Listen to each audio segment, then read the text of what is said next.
السلام علیکم ورحمۃ اللہ وبرکاتہ۔ حمداً مصلیاً اما بعد۔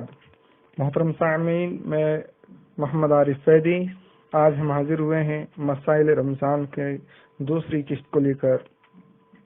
اس میں ہم ذکر کریں گے افطاری کے مسائل کے متعلق چند ایک ضروری اور بنیادی باتوں کے تعلق سے۔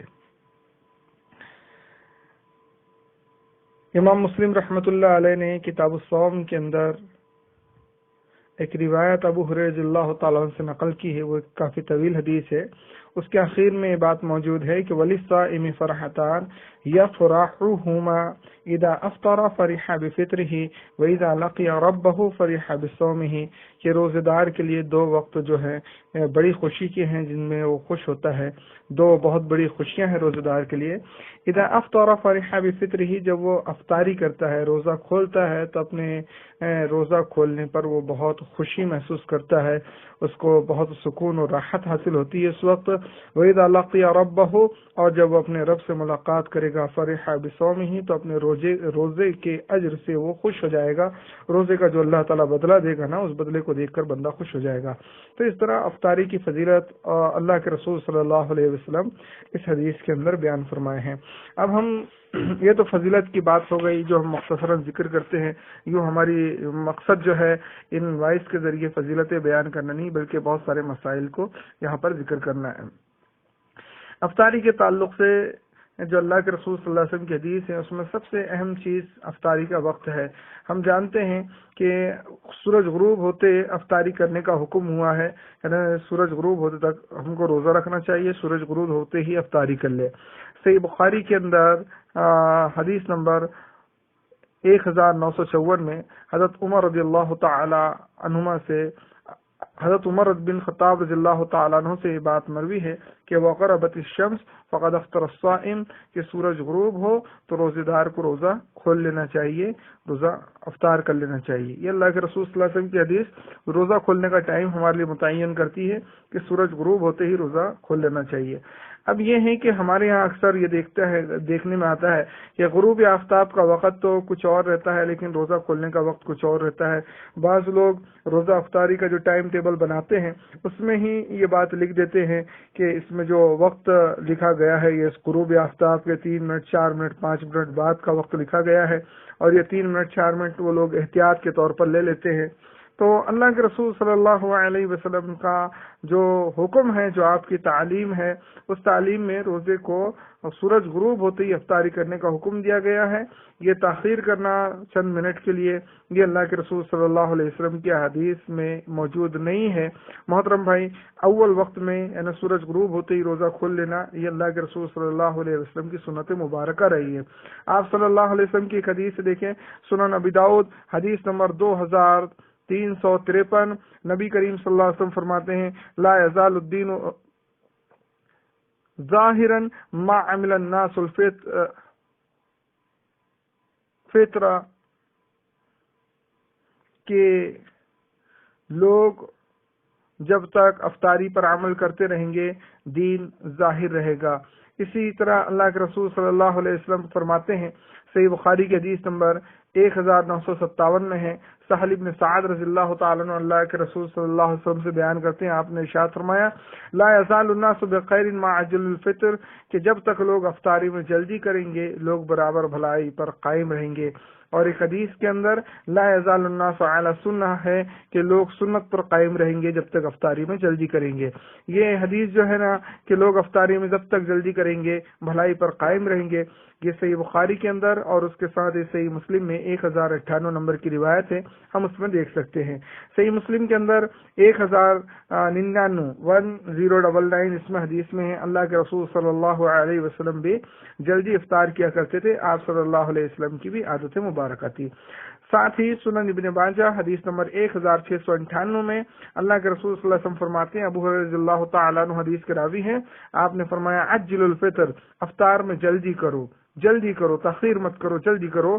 فإن اليهود يؤخرون، کیونکہ یہودی لوگ جو ہیں وہ افطار کے اندر کچھ تاخیر کیا کرتے ہیں. اللہ کے رسول صلی اللہ علیہ وسلم یوں ہی عام معاملات کے اندر ہم کو یہود و نصارہ کی مخالفت کا حکم دیتے تھے. یہ تو ہماری بڑی اہم عبادت اور بنیادی عبادت کا مسئلہ ہے. اللہ کے رسول صلی اللہ علیہ وسلم نے ہم کو تلقین کی ہے کہ ہم افطاری میں جلدی کریں. لہذا تمام ہی احباب کو اس بات کی کوشش کرنا چاہیے کہ افطار جلدی کریں. صحیح مسلم حدیث نمبر 199 میں ایک واقعہ موجود ہے جس حدیث کی طرف پہلے میں نے اشارہ بھی کیا. اس میں ہے کہ مسروق رحمۃ اللہ علیہ جو ایک تابعی ہیں، انہوں نے حضرت عائشہ صدیقہ رضی اللہ تعالیٰ عنہ سے اللہ کے رسول صلی اللہ علیہ وسلم کے دو ساتھیوں کے بارے میں سوال کیا کہ ان میں سے ایک شخص جو ہے جلدی افطار کرتا ہے اور نماز بھی جلدی پڑھ لیتا ہے، لیکن دوسرا شخص تھوڑا تاخیر کرتا ہے اور نماز بھی تھوڑی تاخیر سے پڑھتا ہے، تو دونوں میں سے کون صحیح ہے؟ تو حضرت عائشہ صدیقہ رضی اللہ تعالی عنہ نے سوال کیا کہ یہ جلدی افطار کرنے والے، جلدی نماز پڑھنے والے کون ہیں؟ جواب دیا گیا کہ عبداللہ ابن مسعود رضی اللہ تعالی عنہ ہیں. تو حضرت عائشہ صدیقہ رضی اللہ تعالیٰ عنہ نے ان کے عمل کی تائید کی اور بتلایا کہ اللہ کے رسول صلی اللہ علیہ وسلم بھی جلدی افطار کرتے تھے اور آپ صلی اللہ علیہ وسلم نماز بھی جلدی پڑھا لیا کرتے تھے. تو اس طرح صحابہ اکرام میں بھی الحمدللہ یہ بات طے شدہ تھی کہ افطار جو ہے وہ جلدی کرنا چاہیے، اور جو تاخیر کرے اس کے مقابلے میں جلدی کرنے والے کو ہی وہ لوگ درست قرار دیا کرتے تھے. تو یہ تو ہو گیا ایک مسئلہ کہ سورج غروب ہوتے ہی ہم کو افطار کرنا چاہیے، اس میں تاخیر درست نہیں ہے. احتیاط کے نام پر جو ہم تاخیر کرتے ہیں یہ ہماری غفلت ہے، ہماری سستی ہے. سورج غروب ہوتے ہی افطار کر لینا چاہیے، اسی میں احتیاط ہے، کیونکہ اللہ کے رسول صلی اللہ علیہ وسلم کا حکم یہ ہے. اور تاخیر کرنا یہود کا طریقہ ہے، اس سے بچنا چاہیے. یہ ابن ماجہ کی حدیث 1698 موجود ہے. اب دوسرا مسئلہ افطار کی دعا. افطاری کے وقت دعا کیا کی جائے؟ بہت سے کاغذوں میں یعنی ٹائم ٹیبل کے جو کاغذ لوگ بناتے ہیں اس میں الگ الگ طرح کی دعا اس میں موجود رہتی ہے. یاد رکھیں، ہم سب سے پہلی چیز تو یہ کہ افطاری کو ہمیں بسم اللہ کے شروع کرنا چاہیے، جیسا ہم عام کھانے اور پینے کی چیزیں بسم اللہ کر کے کھاتے ہیں، کیونکہ اللہ کے رسول صلی اللہ علیہ وسلم کا حکم ہے سمی اللہ وکل بیمینک وکل مما یلیک. آپ صلی اللہ علیہ وسلم نے اپنے ایک صحابی کو نصیحت کی کہ بسم اللہ کہہ کے کھاؤ اور سیدھے ہاتھ سے کھاؤ، اور جو تمہارے سامنے ہے، جو تم کو مل جا رہا ہے اس میں سے کھاؤ، پورے دسترخوان میں اپنا ہاتھ نہ گھماؤ. تو یہ اصول ضابطہ ہم کو تمام کھانوں میں رکھنا ہے، چاہے ہماری افطاری کا ہی کھانا کیوں نہ ہو. اور جو ایک مشہور دعا ہے اللہم لک صمت وبک آمنت وعلی رزقک افطرت وغیرہ، جس کے کچھ الفاظ جو ہے سنن ابی داؤد کی حدیث نمبر 2358 میں موجود ہے، تو اس کی سند کے اندر کمزوری ہے، اس لیے اکثر محدثین وغیرہ جو ہے نا اس دعا سے روکتے ہیں کیونکہ اس کی سند درست نہیں ہے. اور افطار جب ہم کر لیں تو اس کے بعد کی دعا سنن ابی داؤد کی حدیث نمبر 2357 میں موجود ہے. اس میں ہے ذهب الظماء وابتلت العروق وثبت الاجر انشاءاللہ. یہ دعا ہم سب کو یاد رکھنا چاہیے، نیٹ پہ بھی موجود ہے، ہم سرچ کر سکتے ہیں افطار کے دعا کے نام سے، اور اس دعا کو ہمیں یاد کرنا چاہیے. اگر ہم کسی شخص کے پاس افطار کرتے ہیں، یعنی کسی نے ہم کو افطاری کے لیے دعوت دی اور ہم اس کے پاس جا کر افطاری کرتے ہیں، تو اس کی بھی ایک دعا اللہ کے رسول صلی اللہ علیہ وسلم سکھائے ہیں، اور وہ دعا سنن ابی داؤد کی حدیث نمبر 3854 میں موجود ہے. حدیث کے دعا کے الفاظ ہیں افطر عندکم الصائمون واکل طعامکم الابرار وصلت علیکم الملائکہ، کہ تمہارے پاس روزے داروں نے افطاری کی، تمہارا کھانا نیکوکار لوگوں نے کھایا ہے، اور تم پر اللہ تعالیٰ کے فرشتوں نے رحمت بھیجی ہے. یہ دعا اس وقت ہم پڑھیں جب ہم کسی کے پاس جا کر افطار کریں. تو یہ ہو گئی افطار کے متعلق دعائیں جو ہم کو یاد کرنا چاہیے، کیونکہ ہماری عبادتوں کا دار و مدار جو ہے نا وہ ہماری نیت پر ہے، اور ساتھ ہی ہماری دعاؤں پر بھی. ہم جس طرح دعا کریں گے اسی طرح ہماری عبادت کے اندر قوت اور مضبوطی پیدا ہوگی. اب تیسرا مسئلہ ہے کہ افطار کس چیز سے کیا جائے، کیا چیزیں افطار میں ہم کھا سکتے ہیں، کن چیزوں کے ذریعے افطار کرنا چاہیے. تو اس کے لیے سنن ابی داؤد کی حدیث نمبر 2356 میں اللہ کے رسول صلی اللہ علیہ وسلم سے جو ذکر ہے وہ نمبر 1 تازہ کھجور ہے. تازہ کھجور دستیاب ہو جائے تو یہ سب سے پیاری چیز ہے. نمبر 2، تازہ کھجور نہ مل پائے تو پھر سوکھی کھجور جو ہوتی ہے یا عام کھجور کوئی سی بھی، اس سے ہم افطار کریں. نمبر 3، اگر وہ بھی حاصل نہ ہو پائے تو پھر پانی سے افطار کر لیا جائے، لیکن کھجور کو اول درجہ دینا چاہیے. اس کے علاوہ جتنی بھی حلال اشیاء ہیں کسی بھی چیز سے افطاری کر سکتے ہیں، کرنے سے کوئی منائی نہیں ہے. صحیح بخاری کی حدیث نمبر 1956 میں اللہ کے رسول صلی اللہ علیہ وسلم نے حضرت بلال رضی اللہ تعالیٰ عنہ کو افطاری کے لیے ستو تیار کرنے کا حکم دیا. اب ستو نہ تو وہ پانی ہے نہ تو وہ کھجور ہے، لیکن آپ صلی اللہ علیہ وسلم نے اس سے بھی افطاری کی، جو اس بات کا ثبوت ہے کہ کوئی بھی حلال غذا ہے اس سے افطاری کر سکتے ہیں۔ افطاری کے معاملے میں کچھ احتیاط ہم کو برتنا چاہیے، کچھ غلطیاں ہمارے یہاں ہوتی ہیں۔ نمبر ایک تو یہ کہ بعض لوگ جو ہے نمک یا دودھ سے افطاری کرتے ہیں۔ دیکھیے میں نے کہا کوئی بھی حلال چیز سے آپ افطاری کر سکتے ہیں، لیکن اگر کسی خاص نظریے کے تحت ہم نمک سے افطاری کریں پھر اس کے بعد کچھ کھائیں، یا دودھ کا ایک گھٹ لے کر افطاری کریں اس کے بعد کچھ کھائیں، تو یہ سب چیزیں سنت سے ثابت نہیں ہیں، یہ رسم و رواج ہے ہمارے معاشرے میں جو پھیل گئے ہیں، ہم کو اس سے احتیاط کرنا چاہیے۔ نمبر دو، بعض گھروں میں دیکھنے کو ملتا ہے کہ افطاری میں اتنا زیادہ انتظام کر لیتے ہیں، اتنا انتظام کر لیتے ہیں کہ نمبر ایک تو گھر کی خواتین جو ہے اتنا افطاری کا انتظام کرتے کرتے تھک جاتی ہیں، اور پھر وہ لوگ بڑے لمبی دیر تک افطاری کرتے رہتے ہیں، یہاں تک کہ مغرب کی نماز کو بہت زیادہ مؤخر کر لیتے ہیں۔ بعض دفعہ تو ایسا ہوتا ہے کہ وہ اسی حال میں اٹھ کر چلے جاتے ہیں اور دسترخوان میں بہت سارے افطار کا سامان جو ہے رکھا ہوا رہتا ہے، اور اس کے ساتھ ہی پھر واپس آ کر عشاء کی نماز تک اس افطار کو کھایا جاتا ہے۔ ایسے وقت میں گھر کی جو خواتین ہیں ان کی قریب قریب مغرب کی نماز چھوٹ ہی جاتی ہے، یا بالکل عشاء کے قریب تک ان کی مغرب کی نماز تاخیر ہوتی ہے۔ اس سب چیز میں ہم احتیاط کریں۔ افطار جو ہے ضروری نہیں کہ بہت لمبی چوڑی ہو، افطار مختصر ہونا چاہیے۔ اس کے بعد ہم اپنی ضرورت کے مطابق مغرب کی نماز کے بعد کھانا وغیرہ کھائیں، یا جو بھی چیز ہم کو کھانا ہے کھائیں، لیکن افطار ہم مختصر رکھیں تو یہ ہمارے لیے بہتر ہوگا۔ اتنا لمبا نہ کریں کہ اس سے ہمارا نماز میں خلل آ جائے، فرق آ جائے، اور گھر کی خواتین کی بھی تک ہم نماز چھڑوانے کے سبب بن جائیں۔ تیسری چیز، افطار میں لہسن اور پیاز کا استعمال، کچا لہسن کچا پیاز کا استعمال نہ کریں، کیونکہ افطار کے بعد ہم کو نماز پڑھنا پڑتا ہے، اور کچا لہسن اور پیاز کھانے کے بعد مسجد میں آنے سے، نماز پڑھنے سے ہم کو روکا گیا ہے۔ اور ایک چیز اور ہے کہ بہت سی جگہ افطار پارٹیوں میں بڑی ریاکاری ہوتی ہے، ریا، نمود اور شہرت کے لیے بہت سارے لوگ افطاری کراتے ہیں، تو ایسی جگہوں سے اپنے آپ کو بچائیں، بلکہ جہاں خلوص الہیت ہم کو نظر آتا ہے ایسی جگہوں میں شرکت کرنے کی کوشش کریں۔ تو یہ ہو گئے ہمارے 3 مسئلے۔ چوتھا مسئلہ افطار کے تعلق سے جو بڑا اہم مسئلہ ہے کہ اگر کبھی ایسا ہو کہ لا علمی میں غیر شعوری طور پر، غیر ارادی طور پر کوئی شخص وقت سے پہلے روزہ کھول لے، جیسے مان لیجئے کہ بادل چھائے ہوئے تھے اور اس کو ایسا محسوس ہوا کہ سورج غروب ہو گیا ہے اور وہ روزہ کھول لے، لیکن بعد میں اس کو محسوس ہو کہ نہیں یار سورج تو ابھی ظاہر ہو گیا ہے، وہ تو غروب ہی نہیں ہوا تھا، میں نے پہلے روزہ کھول لیا۔ تو ایسا شخص کیا کرے گا؟ یہ ہمارے یہاں ایسا ہو سکتا ہے ایک شخص کو معلوم تو ہو کہ اس وقت میں ہم کو افطار کرنا ہے، لیکن اس کے یہاں گھڑی کا ٹائم ٹیبل تھوڑا سا غلط تھا، ایسے چکر میں اس سے کافی پہلے روزہ کھل گیا، بعد میں اس کو پتہ چلا کہ یار میرا گھڑی کا ٹائم ٹیبل غلط ہے، روزہ تو میں پہلے کھول دیا۔ تو ایسے شخص کو کیا کرنا ہے؟ تو ایسے شخص کے تعلق سے بھی حدیثوں میں باتیں موجود ہیں، اور اس کا خلاصہ کلام یہ ہے ان باتوں کا کہ ایسے شخص کو اس دن کے روزے کی قضا کرنی ہوگی۔ یہی بات میرے علم کے مطابق زیادہ درست ہے، حالانکہ بہت سے علماء یہ بھی کہتے ہیں کہ نہیں، اس کو وہی روزہ پورا کر لینا چاہیے۔ اور میں نے جو بات کرنا چاہی ہے اس کے لیے کچھ ایک حدیثیں ہیں جو میں آپ کی خدمت میں مختصراً پیش کروں۔ سب سے پہلے صحیح بخاری کے اندر اسماء بنت ابی بکر رضی اللہ تعالیٰ عنہ کی روایت ہے، اور وہ حدیث جو ہے صحیح بخاری کتاب الصیام میں حدیث نمبر 1959 میں موجود ہے۔ کہتی ہیں افطرنا علی عہد نبی صلی اللہ علیہ وسلم یوم غم، کہ ہم نے جو ہے نا ایک بدلی والے دن، جبکہ آسمان میں بادل چھائے ہوئے تھے، اللہ کے رسول صلی اللہ علیہ وسلم کے زمانے میں افطاری کی، لیکن بعد میں جو ہے وہ سورج نکل گیا۔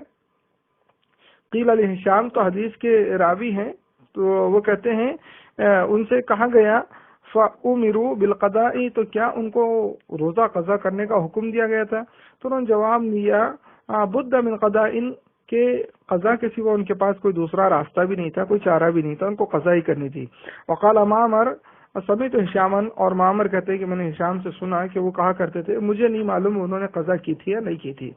بخاری کی اس حدیث کو بہت سے لوگوں نے دلیل بنایا اس چیز کے لیے کہ ایسے لوگوں کو قضا کر لینا چاہیے، جیسا کہ اللہ کے رسول کے زمانے میں ہو گیا کہ سورج بادل تھے، انہوں نے سمجھا کہ سورج غروب ہو گیا اور افطاری کر لی، بعد میں سورج ظاہر ہو گیا، تو ان کے پاس قضا کے سوا کوئی چارہ نہیں بچا تھا۔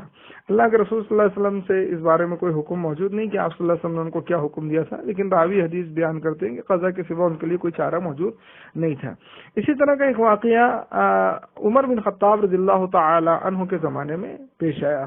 خالد بن اسلم بیان کرتے ہیں کہ ان عمر بن خطاب افطر فی رمضان فی یوم ذی غم کہ عمر بن خطاب رضی اللہ تعالیٰ عنہ نے رمضان کے مہینے میں ایک بدلی والے دن یعنی جبکہ بادل چھائے ہوئے تھے ایک افطاری کی، اور ان کو ایسا محسوس ہوا تھا کہ بھائی سورج غروب ہو گیا ہے۔ فجاء رجل، تو ایک آدمی آیا، فقال، اور اس نے کہا قد طلعت الشمس، کہ سورج تو ظاہر ہو چکا ہے، وہ غروب نہیں ہوا۔ تو حضرت عمر رضی اللہ تعالیٰ نے فرمایا الخطب یسیر وقد استحدنا، یہ چھوٹی سی خطا ہے، ہم نے اجتہاد کیا تھا، ہم نے محسوس کیا تھا کہ سورج غروب ہو گیا ہے۔ اتنے الفاظ تو مسند شافعی میں ہیں، اور امام بہقی رحمۃ اللہ علیہ نے ایک اور سند کے ساتھ اس کو روایت کیا ہے، اس میں یہ الفاظ موجود ہے۔ حضرت عمر رضی اللہ تعالیٰ نے فرمایا ما نبالی ونقضی یوم مکان ہوں، کہ کوئی پرواہ کی بات نہیں، یعنی کوئی دقت کی بات نہیں ہے، ہم نے کوئی جان بوجھ کر روزہ نہیں توڑا ہے اپنا، کوئی دقت کی بات نہیں، لیکن ہم اس کی جگہ ایک دن کا قضا کریں گے، ایک روزہ الگ سے اس کے بدلے ہم رکھیں گے۔ یہ بات سنن کبریٰ بہقی موجود ہے۔ اس کے علاوہ معرفت السنن والآثار جو کتاب ہے اس کے اندر بھی حدیث نمبر 8656 میں یہ بات موجود ہے۔ تو حضرت عمر رضی اللہ تعالی عنہ جو خلیفہ وقت ہے، ہمارے دوسرے خلیفہ ہیں، انہوں نے بھی یہی طریقہ سکھلایا ہے کہ ایسے وقت میں ہم کو قضا کر لینی چاہیے۔ تو اسی کے تحت مصنف عبد الرزاق میں سعید ابن جبیر رضی اللہ تعالیٰ عنہ فرماتے ہیں یتمہ ویقضی یوم مکانہ، کہ وہ شخص جو ہے نا، جو اس کا وقت سے پہلے روزہ انہوں نے کھول لیا تھا، کہا وہ اس دن کا روزہ مکمل کر لے، اس کو پورا خیر تک لے جائے۔ ایسا نہیں کہ انہوں نے کھول لیا ہے تو اب وہ یہ بول کے کہ میں نے تو کھول لیا ہے خوب کھانا پینا شروع کر دے، نہیں، بلکہ افطار کے وقت تک، سورج غروب ہوتے تک پھر بھی وہ اپنے آپ کو روزے دار جیسا رکھے۔ ویقضی یوم مکانہ، اور بعد میں اس روزے کے بدلے ایک دن کا روزہ وہ رکھے گا جو کہ اسے ٹوٹ گیا ہے۔ اسی طرح معرفت السنن والآثار میں حدیث نمبر 8660 میں حضرت ابن عباس اور حضرت معاویہ رضی اللہ تعالیٰ عنہما، ان دونوں صحابہ سے بھی یہ مروی ہے کہ انہ یقضی یوم مکانہ، کہ وہ اس دن کے بدلے ایک دن کا وہ روزہ رکھے گا، قضا کرے گا، یعنی اس روزے کو وہ اپنے لیے کافی نہیں سمجھے گا۔ اور میں نے جیسا پہلے کہا کہ اس مسئلے میں امت کے درمیان اختلاف ہے، امت کے بعض لوگ یہ کہتے ہیں کہ نہیں وہ روزہ اس کے لیے کافی ہو جائے گا، پر میں نے یہ دلائل جمع کیے ہیں جو اس بات کا ہمیں یقین دلاتے ہیں کہ اس کو روزے کو وہ شخص پورا تو کر لے گا، لیکن اس کی جگہ ایک دن کے روزے کا وہ قضا کرے گا، کیونکہ وہ روزہ اس کا وقت سے پہلے ٹوٹ چکا تھا۔ یہ بات ہے کہ وہ شخص مجرم نہیں ہے، کیونکہ اس نے محسوس کیا، اس نے ارادتاً یا جان بوجھ کر روزہ نہیں توڑا ہے، روزہ توڑنے کی اس کی نیت نہیں تھی، بلکہ اس نے محسوس کیا کہ افطار کا وقت ہو گیا اور افطار کر لیا۔ یہ اس کی خطا رہی کہ اس نے غلط اندازہ لگایا، تو وہ شخص گنہگار تو نہیں ہوگا، لیکن اس کو اس روزے کے بدلے ایک دن کے روزے کی قضا کرنا ہوگی۔ روزے کے تعلق سے، افطار کے تعلق سے پانچواں مسئلہ جو ہے وہ یہ کہ روزہ افطار کرانا چاہیے ہم کو، اس کا بڑا ثواب ہے۔ زید بن خالد جوہنی رضی اللہ تعالیٰ عنہ کہتے ہیں، جامع ترمذی کی 647 نمبر حدیث ہے، من فطر صائما کان له مثل اجرہ غیر انہ لا ينقص من اجر الصائم شیئا، کہ جو شخص کسی روزے دار کو افطاری کرائے گا تو اس کو روزے دار کے ثواب کے برابر ثواب ملے گا، اور اللہ کا انعام یہ بھی کہ روزے دار کے ثواب میں سے کچھ کمی نہیں ہوگی۔ یعنی ایک شخص روزے سے ہے، ہم اگر اس کو افطاری کراتے ہیں تو اس روزے دار کو روزہ رکھنے کا جو ثواب ہے، افطاری کرانے والے کو بھی اتنا ہی ثواب اللہ تبارک تعالیٰ عطا فرمائیں گے، اور روزے دار کے ثواب میں سے کچھ بھی کم نہیں کریں گے۔ تو اس کے لیے ہم کو افطاری کرانا چاہیے۔ ساتھ ہی ہم کو دھیان دینا چاہیے اپنے رشتہ داروں میں کہ کوئی شخص ایسا ضرورت مند ہو تو اس کے یہاں افطاری کا ہم انتظام کریں، اور ہمارے اپنے پڑوسیوں کی طرف بھی خیال رکھنا چاہیے۔ ہمارے پڑوسیوں میں ہم کو کوئی ایسا ضرورت مند معلوم پڑتا ہے تو اس کی بھی افطاری کا ہم کو خیال کرنا چاہیے، اس کو بھی روزہ کھلائیں ہم، اس کا ثواب اللہ تبارک تعالیٰ ہم کو ضرور عطا کریں گا۔ تو محترم حضرات، یہ چند ایک مسائل تھے جو افطار کے متعلق میں نے آپ کی خدمت میں پیش کیے ہیں، اور تمام باتیں جو بھی میں نے پیش کی ہے اس کے لیے میں نے دلائل دینے کی پوری کوشش کی ہے، اور ہم سب کی ذمہ داری ہے کہ ہمارے سامنے اللہ کے رسول صلی اللہ علیہ وسلم کی جو حدیث آ جائے اور جو مسئلہ نبی کریم صلی اللہ علیہ وسلم کے صحابہ اکرام سے ہم تک پہنچ جائے، ہم اس کو قبول کریں اور اس کے مطابق عمل کریں، کیونکہ ہدایت اللہ نے محمد صلی اللہ علیہ وسلم کی اطاعت کے اندر شامل کی ہے، اس سے باہر ہدایت موجود نہیں ہے۔ اور ساتھ ہی یہ یاد رکھیں کہ ہمارا واٹس ایپ نمبر ہے 8458979915 8458979915۔